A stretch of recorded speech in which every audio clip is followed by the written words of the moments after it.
Okay, welcome to Economic and Management Science, a lesson which will be about history of money and economic system. Okay, this lesson slides and presentation is presented by PM Zulu.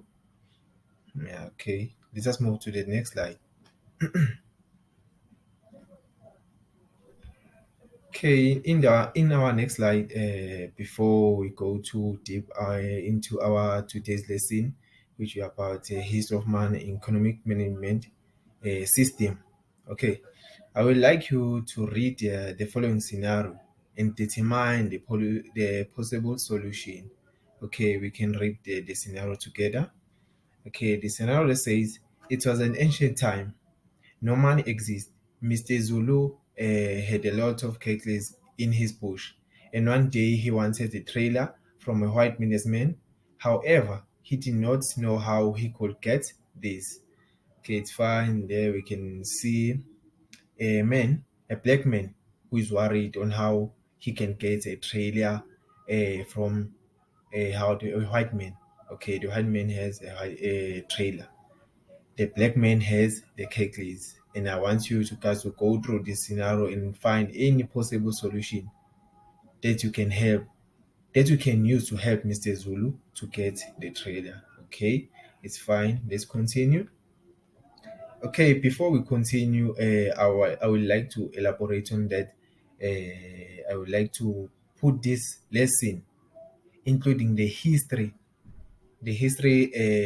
concept, which says it's about change and continuity.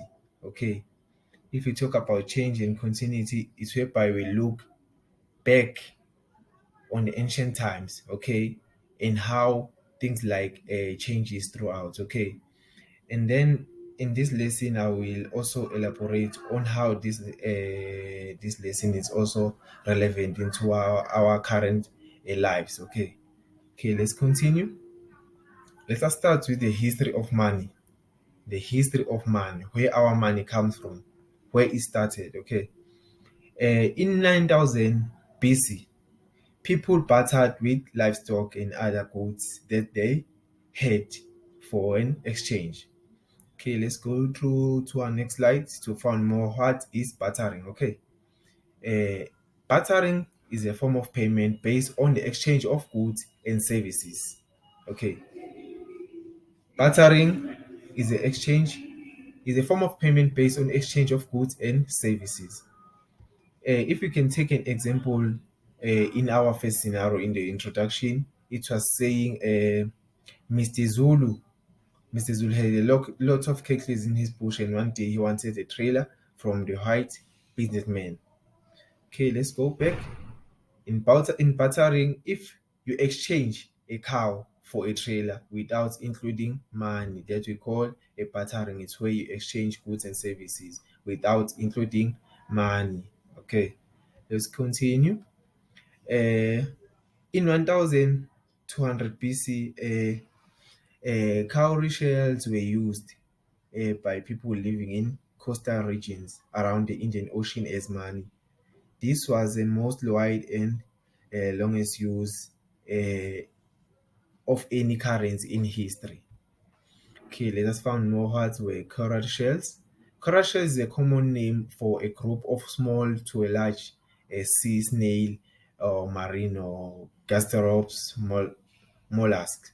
Okay, let's continue. In 1100 BC, in China, people started trading the small bronze items. Bronze items. Okay, let's continue. In 6000 BC, King Alcaraj of Layen, which is a modern day Turkey, had the first coin made from the precious materials, metal or precious metals, okay, like bronze, which were used in 1100 pieces in China. Okay, okay, between in 618 and 907 AD, the first known example of a paper banknote were used in China in the 7th century, of which means China uh, introduced the first paper note banks. Okay, Oh, on bartering, okay, I'm sorry. On bartering, we had different disadvantages and advantages. Okay, on advantages, no money is involved. Okay, it's easy to get something. Like on our example, as I said, it's easy to get like a trailer because you gave a white man a cow and then you get a trailer. And then it's easy like that. Okay. Secondly, it is flexible. You can do in any ways. Okay. No, and it is good for networking. For networking, I mean communication, where you know other people's, you get different things. Okay, let's go to disadvantages. On disadvantages, there's no protection, no consumer protection, because you meet someone and then you exchange. There is no protection. There's nowhere you sign that you exchange the goods. Okay, no warranties. If I gave you the trailer and then the tires are broken, it's just in like that because there is no guarantee warranties. Okay, there is an inequality in goods or services. Okay, if you can look in the situation of a trailer and a cow, the trailer had a most value than the cow. So this means there's no inequality. Okay, let's continue. Okay, let's go to another history of money. There was a time where they introduced the electronic banks. Electronic banks means to transfer away from one account to another, to transfer money from one account to another. Okay, and electronic banks have also have advantages and disadvantages. Okay, let's go through the advantages. Uh, for advantages, you do not need to carry cash. You can go everywhere without carrying cash. Okay. And it is 24/7 hours and 7 a week. You can do it anytime when you like. When you feel like you have to do it, you can do it. It's fine. Okay. Do not have to be in the same place. You can do it everywhere. You can do it everywhere. Another advantage which we can brainstorm, I think, it's safe traveling cost and time because you can do it everywhere. Okay. And then you have to go through the disadvantages of electronic banking. Electronic banking is is not quite good because you need to you need access to computers, safe and secure internet for connections to perform your transactions. Okay. And another disadvantage is that um, your money can be taken because the password can be stolen and duplicated. Okay, and then no face to face contact with the banking staff. That is a disadvantage. Okay, and then another one in 1950 CE, was in the United States of America. Credit cards were used to swipe and stuff. Okay, we are done now with the history of money. Let's go through. And there you can see our white men blowing money. But don't worry, guys, you get it. It's fine. Okay, let's continue.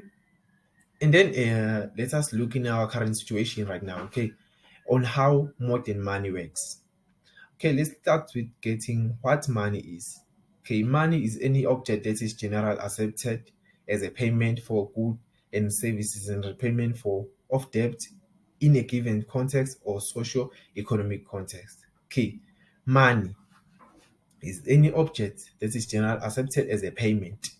Okay, of which money we can say is not about coins or notes.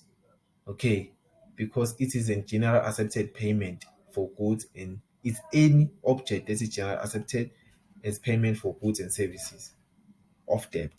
Okay. Okay, let's continue. Here in South Africa, we have coins and paper notes with the currency of rands. Okay, let's find more about the currency. Okay, currency is a system of money used in a particular country. Or as I said, in South Africa we use rands. In other countries they use their own currency. Like in United States, they use their own currency. Okay, the modern money works by that. People use it to buy goods and services. You go to shop, you buy books, you buy food, you buy petrol, and all of the stuff. You pay using the money. Okay, indeed, most money today exists as traded money, as electronic records stored in database in banks and financial institutions. Okay, currently, currently, uh, I can say most of us, our money are stored in the bank. They have all our details there. They are all in their databases, and then our money is saved. By the way, okay. Okay, our money currencies have different values. Some currencies have strong values, while others have a low value. Yeah, that's true. Uh, let us make an example. For example, South Africa currency rand is not strong compared to the United States currency, which are US dollars. Okay, let us think in a context whereby I move from South Africa to the United States with a 1,000 rand. When I arrive to United States, my money is going to be smaller compared to the one which I came with from South Africa. Okay, vice versa to the United States. If I am from United States and go to South Africa, in South Africa we'll have a lot of money because United States currency is more strong compared to the South African currency. Okay, let's continue. There's a good example. When I was young, I thought that money was the most important thing in life. Now that I am old, I know that it is. Yes, that's good. When I was young, I thought that money was the most important thing in life. Now that I am old, I know that it is. Yes, indeed, it is important thing in life. Okay, let's continue about to finish. Let us go through the type of economic system that South Africa uses. Okay, South Africa have a mixed economy in which there is a variety of private freedom combined with a centralized economic planning and government regulations.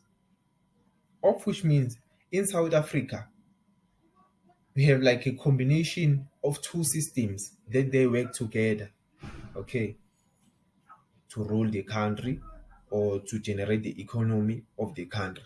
Okay, South Africa include the both socialist and the capitalist economy. They work together to keep the economy of the country going. Okay, let's go through to find what is a socialist, what is a capitalist. We found differences in how they work together, what is good with the mixed economy in South Africa, what are benefits, what are disadvantages. Okay, let's go and look for that stuff. Okay, let's start with capitalism. Capitalism is an economy and political system in which a country trade and industry are controlled by the private own for profit.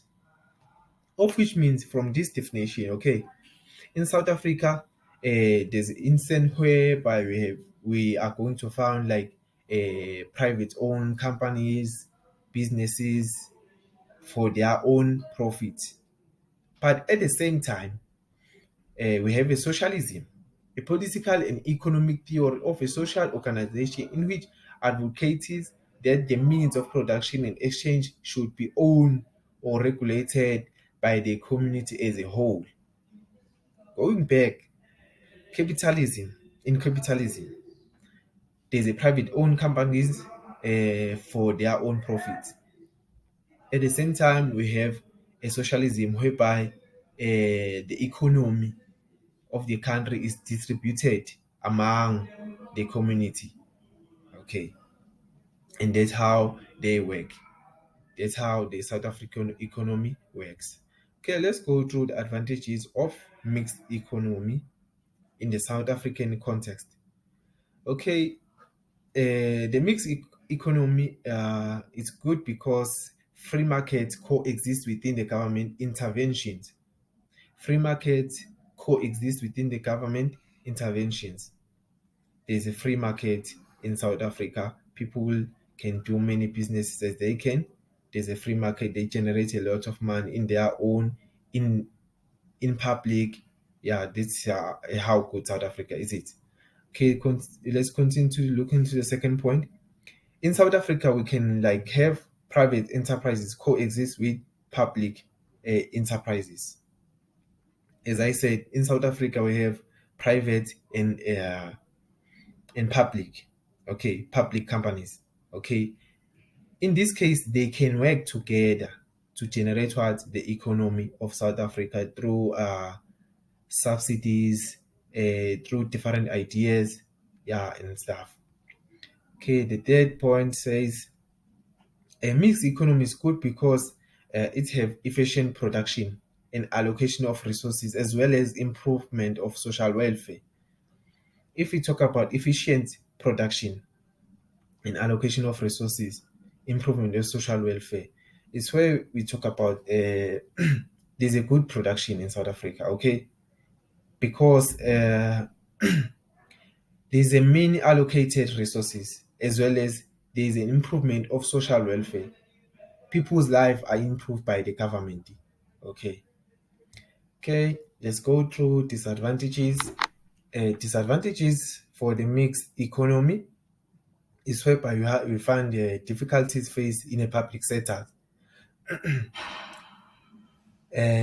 People, we can say like people in a mixed economy, they are kind of like limited from using the public sectors, which are owned by government or like from the private companies. Okay, taxes are applied.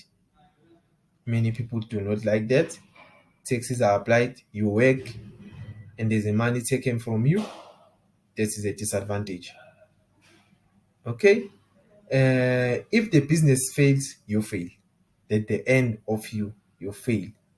If your business just ends, and your own life fails. Okay, and then when I come to you as learners on how this information is relevant to you, I can say that it's relevant because it teaches you about the history of money.